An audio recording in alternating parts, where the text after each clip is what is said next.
Good morning guys. Yeah, nandito tayo sa Walmart. Naghahanap ako ng nung lagayan ng sapatos. Kasi magsa-summer na magi-spring na. Gusto ko ilabas yung pang summer na sapatos. Yung parang yung pwede mo ilagay yung patong-patong ba na layered na pwede mo ilagay yung mga sapatos doon. Meron kasi ako sa kwarto noon, pero para yun doon gusto ko ilagay doon sa may harapan ng pintuan pagpasok. So nandun lahat yung mga sapatos sa pang summer. Hindi ko lang alam kung saan ako makakita na. Siguro mag-iikot-ikot tayo, no? Ganda guys ang Walmart, ang linis. Yeah. Umaga, no? Nasa Walmart. Yeah. Meron nga palang umuwi sa amin sa Pilipinas. Nagbakasyon guys, for 2 weeks. So magkakaroon tayo ng vlog na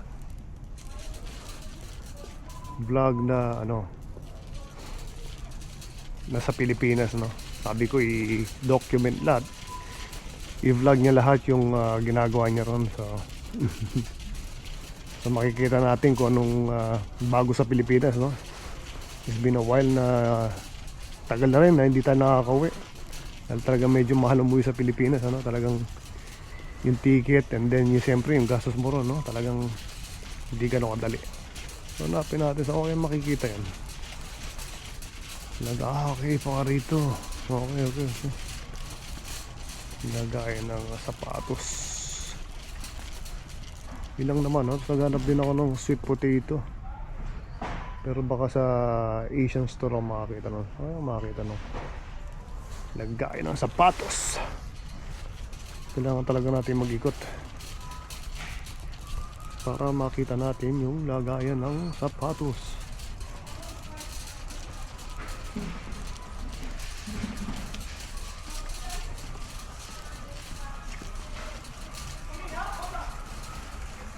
Yeah. Siguro kailangan natin pumasok doon sa pinakang loob, para makita yung lagayan ng sapatos. Yeah, yun naman ang bala kong bilhin, no? Wala nang iba. Yeah. Ang tanong, saan yun? Baka rito. Baka meron dito siguro, no? Hindi ko lang kung meron dito. Meron nga. Ito yan, Shoe Rock. Ayun, no? For $40, $39.97. Pero mas may mura na $16.97. Okay na rin, no? Siguro okay na to, $16.97 tatluhan. Meron nga $10.97. Ayun, no? Ito na siguro kailangan ko, no? $10.97, mas mura siya. Also of 12 pairs of shoes. Pero madali ba siyang i-assemble? Siyempre importante rin yan, no? Or ito na 1, 2, 3, 4. Okay din, no? Baka mas madali ito, no? I-assemble itong mga ganito. Hindi mo na kailangan ng mga no? Which is okay lang naman mag-assemble. Kasi mura nito, no? Yeah, mukhang okay din siya, eh. Pero I was thinking about this. Okay na rin siguro ito. For $16.97, no? Mukhang matibay kasi, no? Kesa rito sa $10.97. Baka sa sobrang mura din, baka naman hindi siya. Yeah, okay na siguro dito sa $16.97, $20. Yeah. So siyempre nasa Pilipinas siya. So nandito naman yung mga bata kasama ko. Si Madam yan, no? Si Mrs. sa Pilipinas. So nag-i-enjoy siya ron. Sabi na wala, hindi pa kami nakakuha sa Pilipinas. Siyempre na-miss niya yung si Mama. mga kapatid niya, no? Tsaka yung pamangkin niya, siyempre nandun lahat. Yeah, mahirap naman kung magsabay-sabay kami dahil talagang yung gastos din, no? Hindi ganun kadali. So, okay, we'll see you guys. We'll see you around. Papaalam na. Pabayaran ko lang siguro to. Then mamaya we'll see kung saan tayo makakapasyal, no?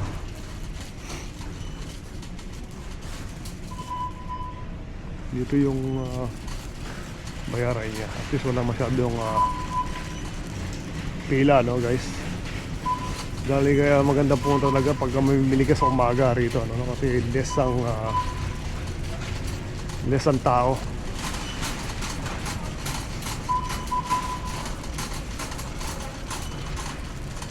So paikot tayo sa makabayad, no?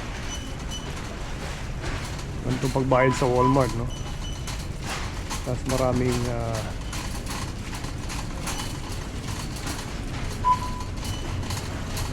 cash. So siguro dito tayo sa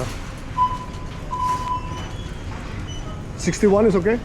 So dito tayo sa 61 magbayad. No, right.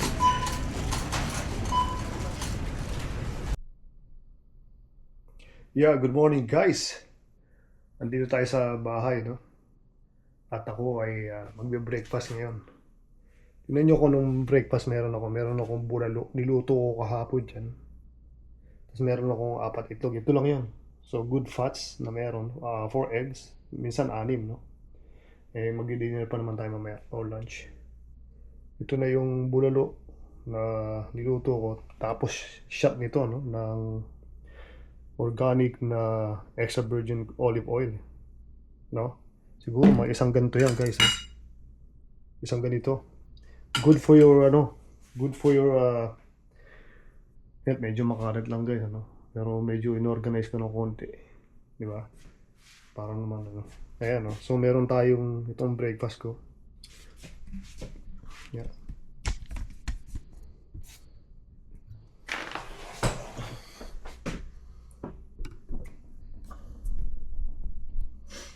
Yeah. Kain tayo guys, no? Beforehand, si Mrs. nga pala umuwi sa Pilipinas. Siyempre malungkot ako, no? Dahil sa palagi ko kasama yun. At sanay ako palagi nandiyan siya. Which is andito naman yung mga bata. Tsaka, malungkot na, medyo nalungkot, no? Kasi sanay ako palagi nandito yun, no? Palagi ako kasama, lumalabas, partner, di ba? Pero masaya rin ako at the same time kasi matagal na niyang hindi nakakasama yung kapatid niya at magulang niya. It's been a while. Tagal na rin, how many years? I think last na uwi pa namin noon, ako 2006 sila, umuwi din kami na 2004. You know? So, yun na yung pinakang last na uwi ni Mrs. no? So, napakatagal na niya hindi nakikita. Siyempre, nagre-request na rin yung mga kapatid, saka yung nanay, si mama nandun sa Pilipinas, matanda na rin. I think it's about time, kaya marami tayong vlog na parating guys na galing sa Pilipinas. Sabi ko i-document na, i-document, i-vlog niya kasi may camera kaming extra na 360 na sa kanya rin na binili niya. I-vlog para makapag-vlog siya sa Pilipinas, saka yung biyahe niya doon sa airport, may vlog niya. Kaya sabi ko, vlog para makita natin. So, 2 weeks lang naman yung bakasyon niya, napakabilis, no? So, before that, guys, ito. Shot nito, no? Napaka-healthy nito, guys. Vitamin E.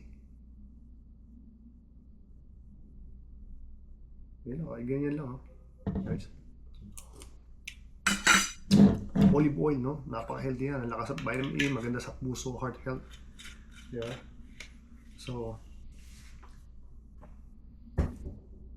So ito guys, palagi na sa ilalim ng cupboard dyan, doon sa kitchen. Ito dining room to, maliit lang naman. So sa kitchen doon, andun siya nakatago sa cupboard. Hindi siya pwede yung the whole time nandito siya kumari. Hindi siya maganda na dito nasisinaga ng araw. Which is, ito maganda guys, ito yung bote niya, no? Hindi basta magpe-penetrate yung araw. Which is hindi pa rin magandang nandito, kaya ito nasa ilalim ng cupboard. So ito yung breakfast natin, na kinakain. Niluto ko kahapon to, guys. Napakasarap. Tapos meron tayong itlog. Protein and fats, no? Balance yung kailangan. So, ay, syempre may kape tayo. Ha? Kunin ko yung kape.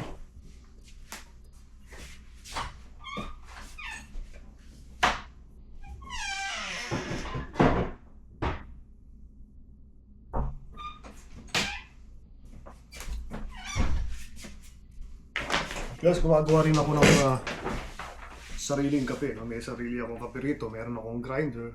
Water. Nilagay mo na siya French press. No? So meron tayo nun. Pero bumili ako kayo na, lumabas ako. Bumili ako kayo na sa team mo. Nami-miss ko yung teams. No? So, kape tayo guys. Napakasarap guys. Pero baka maubos ko to, no? Tapos hindi ko makain pagkain ko. So ito yung pagkain natin, no? Malakas ako sa meat, egg. Pinaka-dessert ko na is cheese. Well, nagka-carbs din ako katulad ng fruits, konting fruits, sweet potato, konti. Mamaya, puro carbs tayo para pag nag-exercise ako. You know, para pag nag-exercise tayo, meron tayong energy rin, no? So, pero I don't really eat a lot of carbs kasi nga delikado. Lalo guys, mag-iingat tayo, no, sa mga carbs natin.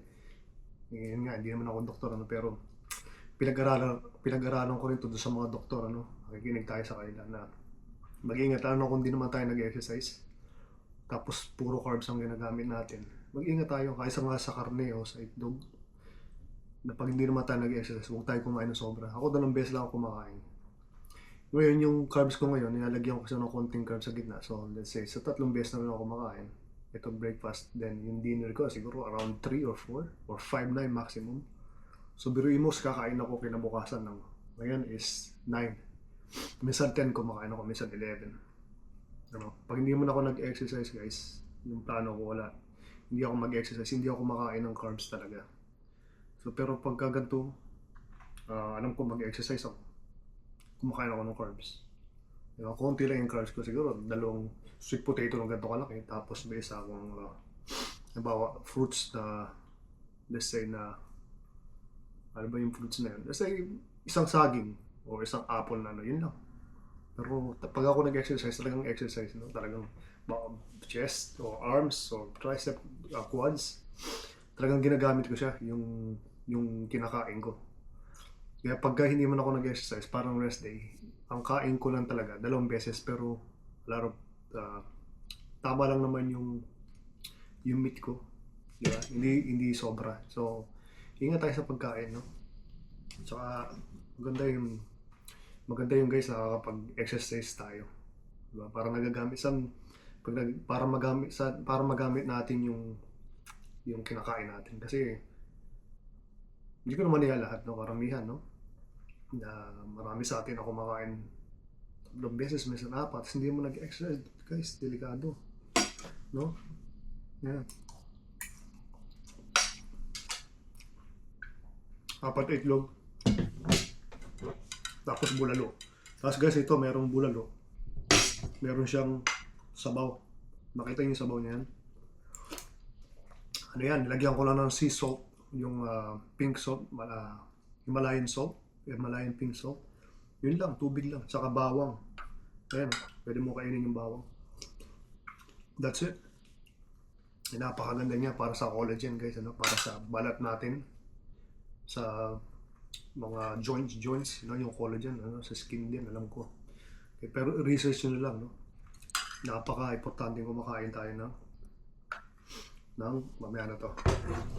Ito muna ito, no? Ng sabaw ng yung sabaw ng ano, yung buto-buto ng baka. Kahit sa baboy din, no? Pero mas gusto ko yung sabaw ng baka. So yun nga, si Mrs. na kausap ko.